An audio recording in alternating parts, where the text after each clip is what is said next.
우리가 잘 알듯이 요셉은 성경에 나오는 사람들 중에, 특별히 창세기에 나오는 믿음의 조상들 중에 가장 온전한 믿음을 이루었다고 평가받는 인물이 요셉입니다. 그래서 성경은 요셉의 생애를 38장에서 50장까지 아주 길게 서술을 하고 있습니다. 네 사람의 믿음의 조상 중에 가장 많은 지면을 할애해서 요셉을 소개하고 있는 것입니다. 그것은 온전한 믿음을 요셉에게서 배우라는 뜻이기도 합니다. 멀리 증조부 아브라함에게 처음 임했던 하나님의 명령과 약속이 할아버지 이삭 그리고 아버지 야곱에게 계승되어서 이제 요셉에 이르러서 그 믿음이 완성을 이루었다고 볼 수가 있는 것입니다. 그의 조상들은 어떻게 보면 실수와 머뭇거림과 또 빗나감으로서 얼룩진 그러한 인생을 살았다고도 볼 수 있습니다. 그러나 요셉에게는 증조부의 그 노쇠함도, 할아버지의 유약함도, 아버지의 그 교묘함도 찾아볼 수가 없습니다. 성경 어디에도 요셉의 흠을 잡을 만한 기록은 나와 있지 않습니다. 물론 흠이 없는 사람이 어디 있겠습니까? 그러나 창세기에서만큼은 요셉을 하나님 앞에서 믿음을 온전히 지킨 사람으로 우리에게 소개하고 있습니다. 성도들은 대를 이어나갈수록 점점 더 거룩한 성숙을 이루어 가도록 무엇보다도 그 믿음, 신앙의 유산을 우리 자손들에게 물려주기 위해 노력해야 할 줄로 믿습니다. 그래서 대를 이어갈수록 그 믿음이 완성되어질 수 있도록 우리가 기도하고 그 믿음을 계속 물려주어야 할 것입니다. 예수님께서 가르치신 산상수훈에서 우리가 잘 아는 마태복음 5장 말씀에 이렇게 말씀하고 있습니다. 우리 같이 한번 읽어보겠습니다. 마태복음 5장 8절 시작. 마음이 청결한 자는 복이 있나니 그들이 하나님을 볼 것이며. 아멘. 여기 계신 저와 여러분들, 하나님 앞에서, 사람들 앞에서 마음이 청결한 자가 되어서 하나님을 항상 바라보고 우리를 통해서 다른 사람들도 하나님을 볼 수 있는 영광이 있으시기를 바랍니다. 예수님은 그 어떤 사람보다도 마음이 청결한 사람이 하나님을 보게 될 것이다고 말씀하셨습니다. 하나님 앞에서 마음이 정직하고 깨끗한 사람이 그 어떤 사람보다 하나님을 만난다는 것입니다. 요셉은 예수님이 말씀하신 것처럼 마음이 청결한 사람이었습니다. 그래서 하나님을 만났고 늘 하나님이 동행하셨고 또 하나님이 그의 범사에 형통케 하셨다고 우리가 앞선 말씀에서 그렇게 들었습니다. 그래서 마음이 청결한 요셉은 항상 그의 눈을 언제나 하나님께 고정시키고 살았습니다. 그러므로 그에게 영향력을 미칠 수 있는 존재는 오직 하나님밖에 없었다라는 것입니다. 그 어떤 돈도, 그 어떤 권력도, 그 어떤 유혹도 요셉을 흔들 수 없었습니다. 오직 요셉을 움직일 수 있는 사람은 하나님밖에 없었다. 이것이 참 믿음을 소유한 사람의 가장 큰 특징입니다. 우리를 움직일 수 있는 분은 하나님밖에 없다. 우리가 마음이 청결하기 때문에 하나님을 바라볼 때 하나님의 말씀에만 순종하는 삶을 살아가는 것, 그렇게 살려고 노력하는 것, 그것이 참된 믿음의 소유자가 되는 줄로 믿습니다.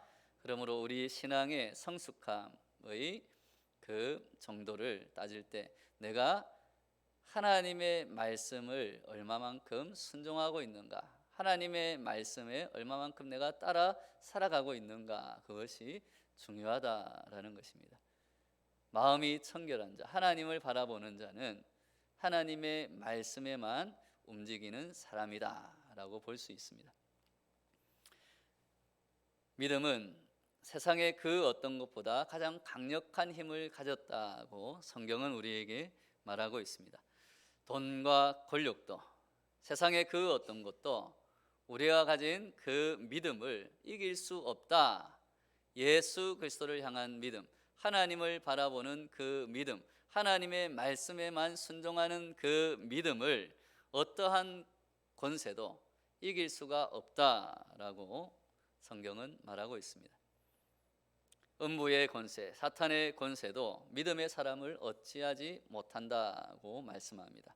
그래서 초대교회 믿음의 사람들의 별명 중에 하나가 세상이 감당치 못하는 사람이었습니다. 마음이 청결하여 하나님만을 바라보고 모든 문제를 해결하는 요셉, 그 요셉의 믿음이 바로 세상이 감당치 못하는 사람의 믿음이었습니다. 그래서 요셉은 바로에게 야, 저 요셉은 하나님의 영에 감동된 사람이구나 라는 칭찬을 들었습니다. 그 말은 무엇입니까? 이집트에서 그 누구도 감당치 못하는 사람이 요셉이다라는 것입니다. 그것이 바로 하나님의 사람이었다는 것입니다. 오늘 말씀에는 이집트의 바로가 그 요셉을 국무총리로, 그 이집트의 총리로 임명한 다음에 요셉의 이름을 사브낫 바네아라고 지어 주었습니다. 그 뜻은 은밀한 것을 열어주는 사람이다. 즉 요셉이 이 바로의 꿈을 7년 풍년과 또 7년 흉년의 그 꿈으로 올바르게 해석한 것을 보고 야, 저 사람은 정말 하나님의 그 영에 감동된 사람으로 꿈을 하나님의 뜻으로 잘 풀어내는 사람이다라는 그러한 의미를 가지고 있습니다. 그런데 이름의 의미가 아무리 좋더라도 이것은 이집트식 이름이라는 점이 중요합니다. 이집트의 바로가 요셉의 그 능력을 보고 요셉을 자기 사람으로 삼고 싶었던 것입니다. 그래서 이집트식 이름을 주었습니다. 하나님의 사람으로부터 자신의 사람으로 전환시키려 한 것입니다. 또 하나 중요한 작업을 했습니다. 그것은 요셉에게 이집트의 제사장 그 딸인 아스낫을 아내로 준 것입니다. 요셉으로 하여금 이집트 제사장의 사위가 되게 함으로써 하나님을 버리고 이집트의 신을 섬기게끔 그렇게 유도한 것입니다. 하지만 그런 일들은 요셉에게 아무런 영향을 끼치지 못했습니다. 우리가 잘 아는 솔로몬의 실패와는 아주 대조적입니다. 솔로몬은 하나님으로부터 지혜를 부여받은 위대한 왕이었습니다. 그러나 그가 나중에 후궁들을 많이 들였고 그 후궁들이 가지고 온 이방 신들, 우상들을 함께 섬김으로써 결국은 나라가 갈라지는, 그리고 멸망하게 되는 그러한 멸망의 길을 걷게 되었습니다. 요셉이 추호에 흔들림이 없었다는 증거가 두 아들의 이름을 짓는 데서 나타납니다. 아스낫과의 사이에서 두 아들이 태어났는데 우리가 잘 알듯이 큰 아들은 므낫세, 작은 아들은 에브라임이라는 이름으로 명명하였습니다. 므낫세는 오늘 말씀에 하나님이 내게 내 모든 고난과 내 아버지의 온 집 일을 잊어버리게 하셨다. 즉 그의 모든 슬픔과 고통을 잊게 만드셨다, 잊어버리다라는 그러한 뜻으로 지었습니다. 그리고 에브라임은 하나님이 나를 내가 수고한 땅에서 번성하게 하셨다라는 뜻으로 그 이름을 지었습니다. 그 어떤 것이든 행복이든 불행이든 요셉은 모든 것을 하나님과 연관시키고 있다라는 것입니다. 다시 말해서 모든 것을, 그에게 일어나는 모든 사건들을, 모든 일들을 하나님의 구원 사건, 하나님의 은혜로 그는 받아들이고 있다라는 것이 중요한 믿음의 사람의 특징이라는 것입니다. 이것이 바로 마음이 청결한 자의 특징이며 요셉의 온전한 믿음의 증거가 되는 줄로 믿습니다. 저와 여러분들도 우리에게 일어나는 모든 일들이 하나님의 구원 사건으로, 하나님의 은혜로 경험되는 그러한 복이 있기를 바랍니다. 그럴 때 우리는 모든 것이 하나님의 은혜요, 모든 것이 하나님의 구원의 사건이다. 그것이 때로는 나에게 슬픈 일이라도, 나에게 피해를 주는 일이더라도, 억울한 일을 당할 때라도 결국은 하나님이 합력하여 선을 이루어 주실 것이다.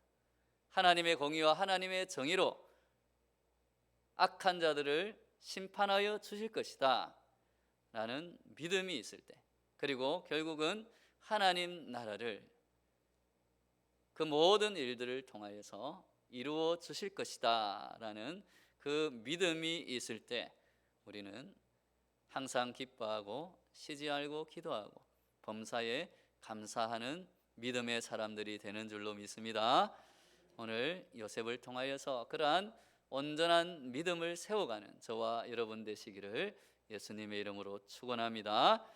마음이 청결한 자의 또 하나의 중요한 특징은 부정이나 부패와는 거리가 먼 삶을 살아간다라는 것입니다. 물론 저도 살아가면서 부정부패를 저지르지 않고 살아갈 수 없다라는 것을 많이 느낍니다. 목사인 제가 그런데 다른 사람들은 어떻겠습니까? 선을 행하려 하는 자리에서도 좋은 게 좋은 거지라는 것으로 어떻게 보면 부정부패를 쉽게 우리는 저지르기도 한다라는 것입니다. 리차드 포스터라는 유명한 신학자는 돈, 섹스, 권력이라는 책을 썼습니다. 이 세 가지가 인류 최대의 유혹이라는 것입니다. 제약된 우리의 마음을 돈과 권력과 이 성적인 문제가 항상 유혹한다라는 것입니다. 또 그것을 통해서 이 세 가지 수단을 통해서 우리가 쉽게 무너질 수 있다라는 것을 이야기하고 있습니다. 세상 모든 문제가 얽히고 설키어 복잡한 것 같더라도 한꺼풀 벗겨내고 보면 이 세 가지 요소가 가장 핵심적인 요소가 된다라는 것입니다. 또한 이 세 가지는 죄악에 물든 인간들에게 가장 강력한 힘을 지닌 것으로 평생에 걸쳐서 이것을 추구하며 살아가는 사람들이 많이 있다라는 것입니다. 특히 돈은 현대인들에게 거의 신적인 존재가 되었습니다. 돈 앞에 그 어떤 사상도, 지위도, 학벌도, 전통도, 가정이나 국가도, 심지어는 교회까지도 돈의 힘 앞에 머리를 숙일 정도라는 것입니다.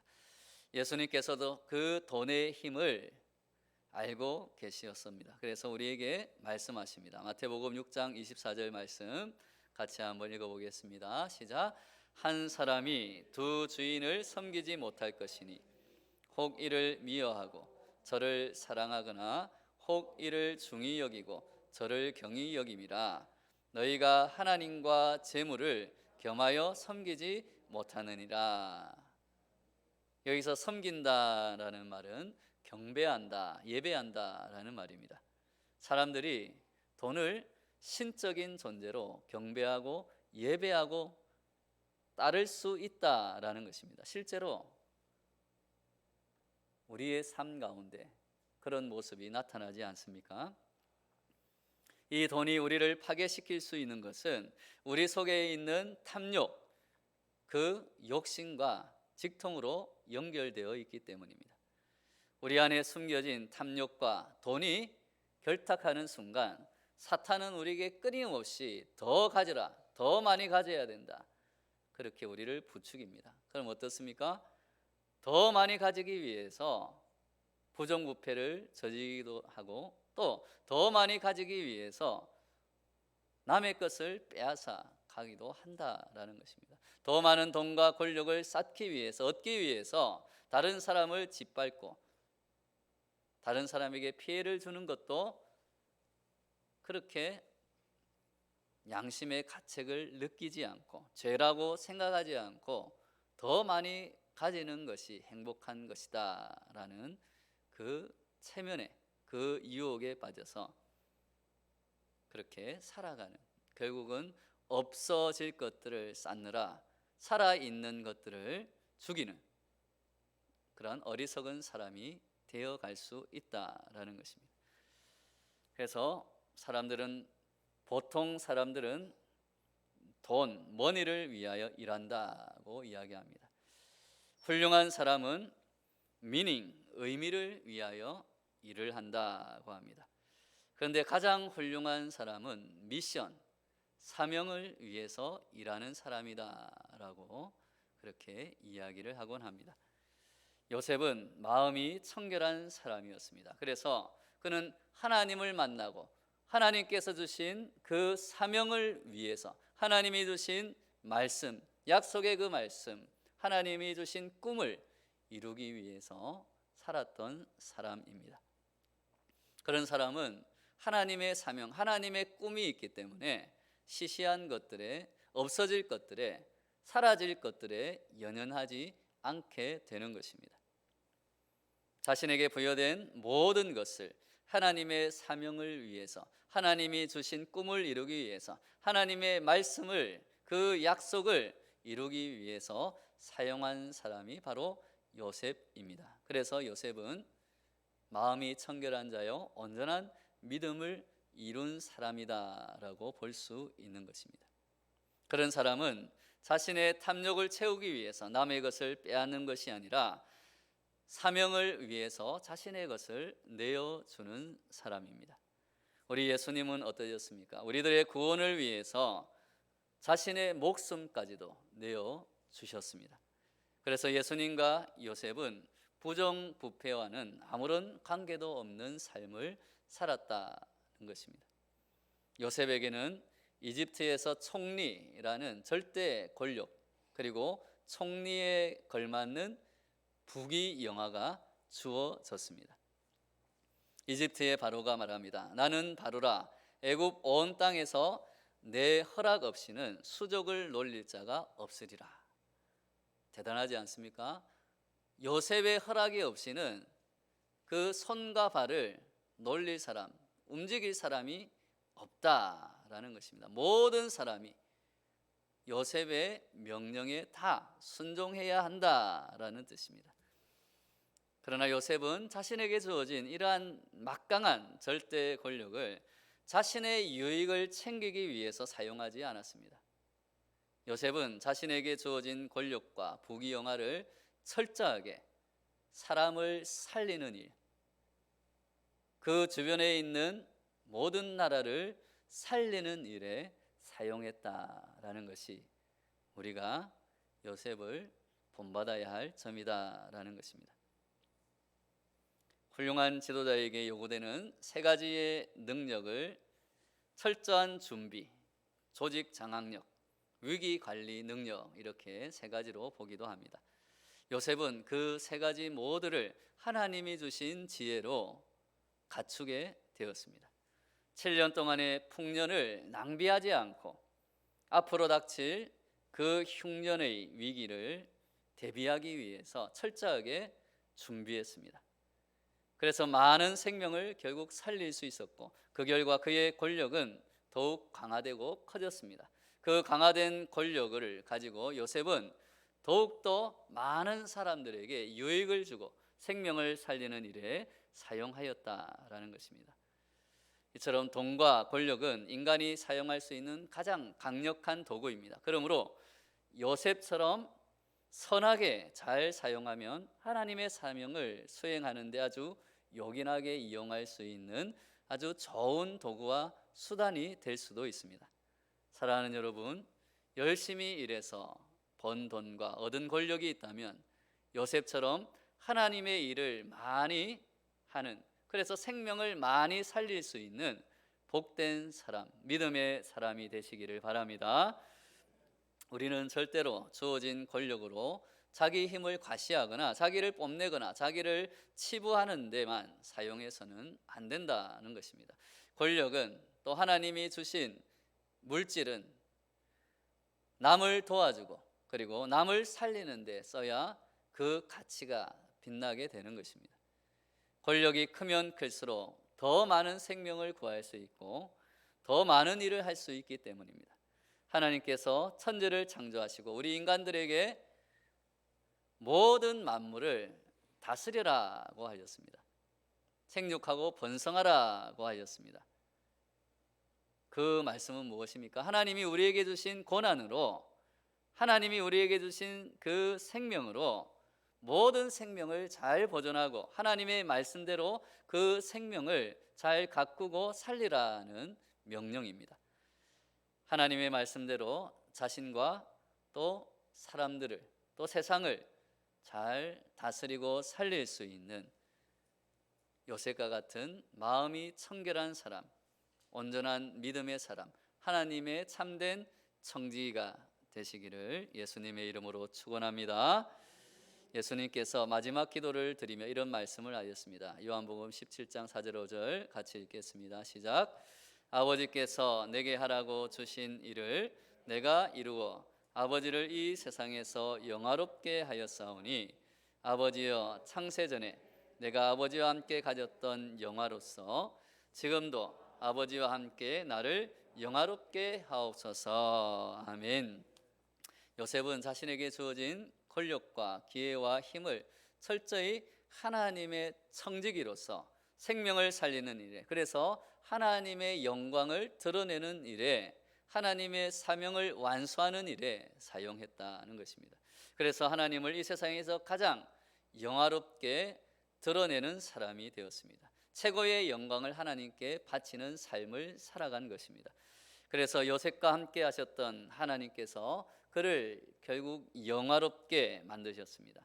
요셉이 어디를 가든지 사람들이 하나님이 함께 하신다는 것을 보았고, 또 하나님이 요셉을 항상 형통하게 하신다는 칭찬을 들었습니다. 그리고 하나님을 믿지 않는 그 바로에게서조차 저 사람은, 요셉은 하나님의 영이 감동된 사람이다, 할렐루야, 그러한 칭찬을 듣게 되는 것입니다.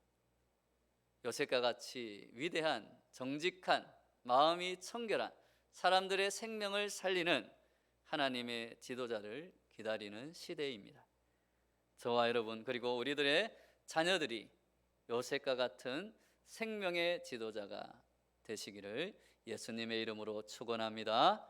다 같이 오늘 말씀을 붙들고 기도할 때, 하나님, 요셉을 통하여서 나타난 하나님의 그 영광, 마음이 청결하게, 그리고 하나님만을 바라보며 주어진 모든 권력과 또 물질을, 생명을 살리고 하나님의 사명을 감당하는 데 사용했던 요셉처럼 우리들도 생명의 지도자가 되게 하여 주시옵소서.